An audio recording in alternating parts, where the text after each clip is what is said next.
Hello दोस्तों, कैसे हैं सभी सभी का स्वागत है मेरे YouTube channel Sunil study station में। तो आज हम लोग मूल अधिकार लेके आए, मूल अधिकार का पार्ट वन। देखो, ये टॉपिक ऐसा है, आप कोई सा भी वनडे एग्ज़ाम दीजिए, कभी भी दीजिए, एक क्वेश्चन इसमें से आना ही आना है।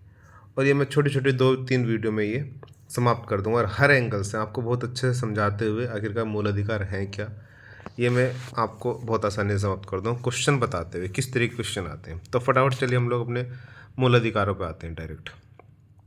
देखिए, मूल अधिकार आपको पीछे पढ़ा दिया गया है बहुत सारी चीज़ें, कुछ जिसमें भाग बताए गए थे। मैंने लिख भी दिया है, एक प्रश्न पक्का है, ठीक है। आज ये पार्ट वन है, तो एक क्वेश्चन सबसे पहले बनता है जो मैंने पीछे पढ़ा दिया है कि मूल अधिकार संविधान के किस भाग में, ये मैंने क्वेश्चन लिख दिया। क्वेश्चन किस भाग, संविधान के किस भाग में है? भाग 3 में। फिर अगला क्वेश्चन बनता है, ये मूल अधिकार किस अनुच्छेद से किस अनुच्छेद के बीच है? तो मूल अधिकार संविधान के अनुच्छेद 12 से 35 में है, ठीक है, दूसरा क्वेश्चन। फिर क्वेश्चन क्या बनता है, ये मैंने क्वेश्चन, ये ए का मतलब आंसर है, क्वेश्चन और आंसर, मतलब यहाँ क्वेश्चन भी और आंसर है कि मूल मतलब मूल अधिकार कितने हैं, वर्तमान में कितने मूल अधिकार हैं हमारे? 6 मूल अधिकार है। और मैंने नोट लिखा है इसके नीचे, मूल संविधान में ये 7 थे। सातवां कौन सा था? सातवां था संपत्ति का अधिकार, जो कि अनुच्छेद 21 में था, अनुच्छेद 31 में था, जिसको 44वें संविधान संशोधन द्वारा संविधान के अनुच्छेद 300 के में कानूनी अधिकार बनाया गया, ठीक है। ये आगे मैं बता देता हूँ, आगे मैंने इसको नोट किया हुआ है। चलिए, ये मतलब इनसे अलावा कुछ नहीं बचेगा, तो आप सीधा क्वेश्चन समझ लीजिए। क्वेश्चन मैं समझा भी रहा हूँ मूल अधिकार, लेकिन आप देखो मैंने क्वेश्चन आंसर फॉर्मेट में ही कोशिश की। एक क्वेश्चन ये बनता है कई बार कि मूल अधिकार, एक नेहरू रिपोर्ट 1928 में प्रस्तुत की गई थी, उसमें मूल अधिकारों का समर्थन किया गया था तथा मतलब उन्होंने कहा था कि संविधान में इनको शामिल किया जाना चाहिए। तो ये भी कई बार क्वेश्चन आता है कि किस रिपोर्ट ने मूल अधिकारों का समर्थन किया था? तो नेहरू रिपोर्ट ने। कब आई थी वो रिपोर्ट? 1928 में। ये सब क्वेश्चन है, कब आई थी? 1928 में। किस रिपोर्ट ने किया था? नेहरू रिपोर्ट ने। एक क्वेश्चन ये है, क्या ये वाद योग्य मतलब न्यायोचित है? मतलब अगर इनका उल्लंघन होता है, जो अनुच्छेद 1212 से 35 के बीच में जो भी बातें लिखी गई हैं वो व्यक्ति के जीवन से संबंधित हैं, अगर इनका उल्लंघन होता है तो आप अदालत में इनके उल्लंघन के विरुद्ध जा सकते हैं। इसलिए ये क्या है? वाद योग्य है, ठीक है। एक तरीके से ये व्यक्ति को राज्य के विरुद्ध, इस यहाँ राज्य वर्ड जो बोला जाता है ना, इस सरकार के विरुद्ध बोला जाता है। सरकार का मतलब कोई एक सरकार नहीं, सरकार एक प्रशासनिक तंत्र होता है। इसमें आप किसी पार्टी को मत समझिए, सरकार इसे प्रशासनिक तंत्र जो उस राज्य को चलाती है। तो हम राज्य वर्ड को भी राज्य मत माने, राज्य का मतलब एक देश, एक संस्था, पूरा राज्य, ठीक है। तो वाद योग्य है। चलिए, ये भी क्वेश्चन बनता है, क्या मूल अधिकार वाद योग्य है? हाँ है, क्योंकि हम इसके बाद में जो नीति निर्देशक तत्व पढ़ेंगे वो वाद योग्य नहीं है। नीति निर्देशक तत्व केवल सरकार के लिए एक मार्गदर्शन का कार्य करते हैं, जो हमारे अनुच्छेद 36 से शुरू होंगे, ठीक है, वो हम इसके बाद पढ़ेंगे। वो एक मार्गदर्शन का कार्य करते हैं जिनको पूरा करने की सरकार की एक तरीके से सरकार का कर्तव्य है, बट उसकी रिस्पॉन्सिबिलिटी नहीं है। तो वो ट्राई करती है कि वो उनको पूरा करे, और धीरे धीरे पूरा कर रही है। एक जो भी सरकार की नीतियाँ बनती है वो नीति निर्देशक तत्वों को ध्यान में रखते हुए बनती हैं, ठीक है। चलिए आगे बढ़ते हैं फटाफट। आगे ये आपको पता होना चाहिए आखिर का मूल अधिकार क्या है, तभी हम इस चीज़ को बहुत अच्छे से समझ पाएंगे। केवल रटने से या मैं आपको डायरेक्ट फैक्ट बता दूं उससे भी कुछ नहीं होने वाला। मूल अधिकार क्या है? देखो, ये मूल अधिकार हैं क्या आखिरकार?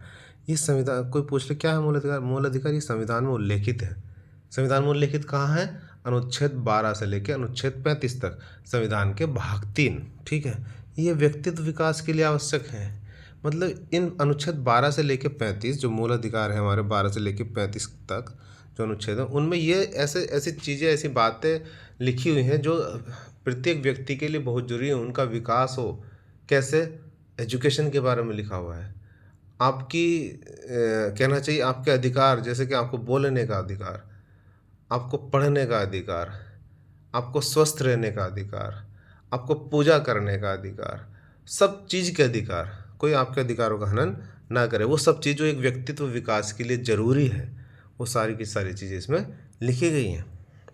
फिर संसद इनके, देखो मूल अधिकार क्या, और अच्छी बात यह है, संसद इनके विरुद्ध कोई कानून नहीं बना सकती। ये किस चीज़ में लिखा हुआ है? अनुच्छेद 13 में। ये भी क्वेश्चन इस तरीके से आता है कि मूल अधिकारों के विरुद्ध संसद या सरकार कोई भी कानून नहीं बना सकती। किस अनुच्छेद के अनुसार? अनुच्छेद 13 के अनुसार। ये क्वेश्चन बनता है, ये अपना आप में क्वेश्चन है, ठीक है। और देखो क्या है मूल अधिकार, इनके द्वारा हमें सामाजिक, आर्थिक और राजनीतिक न्याय की प्राप्ति संभव होती है।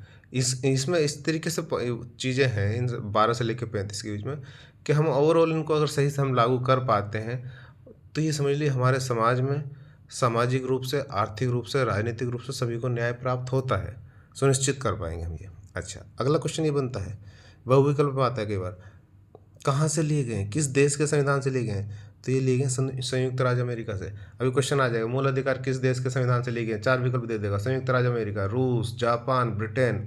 हम लोग कई बार ब्रिटेन से सोच लेंगे क्योंकि ब्रिटेन ने हम पे बहुत वर्षों तक राज किया है, ठीक है, इंग्लैंड ने। तो ये भी क्वेश्चन बनता है। जो संभावित क्वेश्चन है वो सारे बता के चल रहा हूँ, आगे चलिए फटाफट।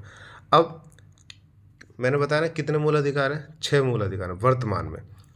मूल संविधान में 7 थे जब संविधान लागू होता, लेकिन 7वां कौन सा था? देखो पहले 7वां ये बता दे रहा हूँ, 7वां ये लिख दिया मैंने नोट। 44वें संविधान संशोधन द्वारा अनुच्छेद 31 से संपत्ति के अधिकार को हटाकर कानूनी अधिकार अनुच्छेद 300 के, ये 300 के अधिकार कानूनी बना दिया गया, ठीक है, ये हो गया। अभी फिलहाल हम बात कर रहे हैं कितने, ये 6। पहला कौन सा है? समानता का अधिकार। और अगर हम समानता की बात करें, किस किस तरीके की समानता हो सकती है? धर्म, लिंग, वंश, जाति, जो भी हम ये करते हैं ना अपने समाज में, ये तू इस जाति का है, तू इस जाति का है, ये हमें करने का अधिकार नहीं है। समानता का अधिकार है हमको, हम किसी को भी जाति के आधार पे किसी भी जगह से, किसी भी कार्य से वंचित नहीं कर सकते, धर्म के आधार पर वंचित नहीं कर सकते, उनके वंश के आधार पर हम वंचित नहीं कर सकते, सभी को समान अधिकार है, ठीक है। तो ये किस में है? अनुच्छेद 14 से लेके 18 तक। तो क्वेश्चन देखो, क्वेश्चन के लेवल बनेंगे अलग अलग। अभी मैं पहले ये देखो, यहीं पे क्वेश्चन एक बनेगा, क्वेश्चन भी दिखा दे रहा हूँ, मैंने क्वेश्चन लिखा है। क्वेश्चन ये बनेगा, संवैधानिक उपचारों का अधिकार, संवैधानिक उपचारों का अधिकार किस अनुच्छेद में है? तो ये अनुच्छेद 32 एवं अनुच्छेद 226 में है। अनुच्छेद 226 के अनुसार हाईकोर्ट द्वारा संरक्षण मिलता है।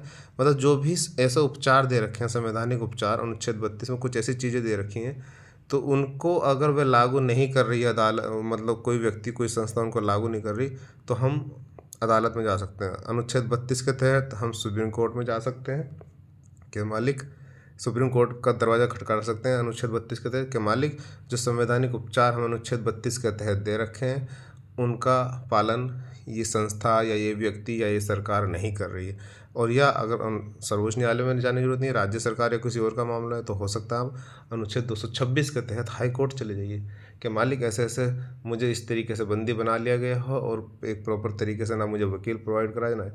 तो एक तरीके से वहाँ आपका हनन नहीं होना चाहिए आपके अधिकारों का। अगर हनन हो रहा है तो आप अनुच्छेद 226 के तहत हाई कोर्ट जा सकते हैं। इसको मैंने पहले पढ़ा दिया, अभी पहले आप ऊपर आइए, ये है ऊपर।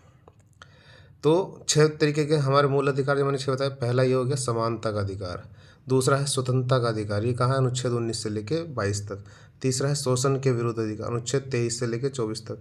धर्म की स्वतंत्रता का अधिकार, अनुच्छेद 25 से लेकर 28 तक। संस्कृति एवं शिक्षा संबंधी अधिकार, अनुच्छेद 29 से लेकर 30 तक। संवैधानिक उपचारों का अधिकार, अनुच्छेद 32 एवं 226। यही क्वेश्चन मैंने बनाया है।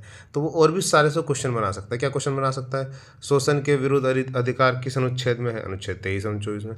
धर्म की स्वतंत्रता का अधिकार किस अनुच्छेद में? अनुच्छेद 25 से 28 में। तो इन 6 के 6 पर अलग अलग क्वेश्चन बन सकते हैं, इसलिए मैंने एक क्वेश्चन बना के ये यहाँ पे दिखाया था, ठीक है, ये वाला। चलिए अब आगे चलिए फटाफट।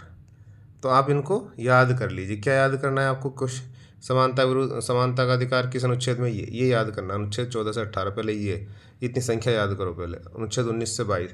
क्वेश्चन ये आएगा बस, स्वतंत्रता का अधिकार किस अनुच्छेद में? अनुच्छेद 19 से लेकर 22। इस तरीके से आपको ये क्वेश्चन बनता है। अभी इसमें और भी अंदर क्वेश्चन बनेंगे फिलहाल, लेकिन ये कीजिए। अच्छा, कुछ अपवाद भी हैं, मैंने बताया था ना ये वाद योग्य है, हालांकि ये न्यायोचित है। न्यायोचित का मतलब वाद योग्य है। इनके उल्लंघन पर व्यक्ति अदालत जा सकते हैं, लेकिन राष्ट्रीय आपातकाल में, राष्ट्रीय आपातकाल आपको पता है, जब राष्ट्रीय आपातकाल होगा, अनुच्छेद 352, 56, 360 ये सब आपातकाल बताए हैं। तो अनुच्छेद 352 के तहत जब राष्ट्रीय आपातकाल होगा तो अनुच्छेद 20 एवं अनुच्छेद 21 को छोड़कर सभी निलंबित हो जाते हैं। जितने मूल अधिकार अनुच्छेद 12 से लेकर 35 के बीच में दिए गए हैं राष्ट्रीय आपातकाल जो अनुच्छेद 352 के तहत लगाया जाता है, समझ रहे, तो उस टाइम हम क्या है, हमारे जितने भी मूल अधिकार हैं वो सब निलंबित हो जाते हैं, केवल अनुच्छेद 20 एवं 21 को छोड़कर। ये क्वेश्चन आता है, ये क्या क्वेश्चन आएगा, राष्ट्रीय आपातकाल में कौन कौन से अनुच्छेद, कौन कौन से मूल अधिकार निलंबित हो जाएंगे, कई सारे दे देगा उसमें, तो सब निलंबित हो जाएंगे, लेकिन 20 और 21 कभी निलंबित नहीं होंगे। तो फिलहाल आज ये पार्ट 1 में है, इसके आगे मैं अब कंटिन्यू करूँगा। आपको शायद होपफुली मुझे लग रहा है कि समझ में आए होंगे मूल अधिकार। अब हम इनकी ओर जो क्वेश्चन बनेंगे आगे तो उनको हम लेंगे आगे, ठीक है। Thank you, good night.